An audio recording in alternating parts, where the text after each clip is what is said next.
வாழ்க்கையில் சில சமயம் நமக்கு தெரிஞ்சவங்களோ, ரொம்ப தெரிஞ்சவங்களோ, நமக்கு ரொம்ப தேவைப்பட்டவங்களோ, நம்மளை குத்தி கிழிச்சு நார் நாராக போட்டுருவாங்க.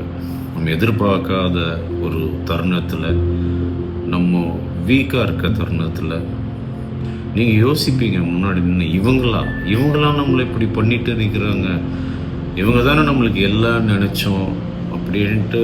அதுலேருந்து மீண்டு வர்றது ரொம்ப ரொம்ப ரொம்ப கஷ்டம் அப்படின்ட்டு நம்ம ஆல்மோஸ்ட் கீழே விழுந்துருவோம்.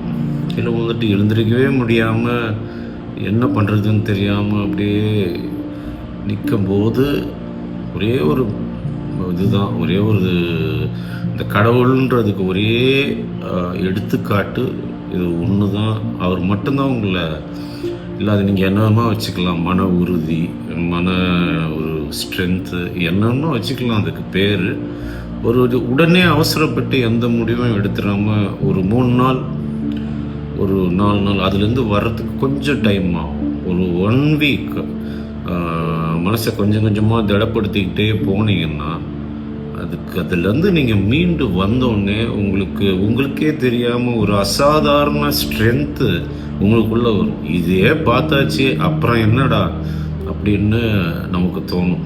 இது ஆண்களுக்கும் பொருந்தும், பெண்களுக்கும் பொருந்தும். அந்த வெயிட்டிங் பீரியட் தான் ரொம்ப முக்கியம். நம்பிக்கையை கைவிட்டுறாதீங்க. உங்களை யாரும், முக்கியமாக கடவுள் கைவிடவே போகிறதில்ல.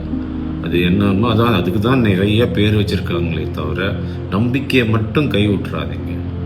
கண்டிப்பாக ஒரு சில நாட்களில் நீங்கள் மீண்டு வருவீங்க.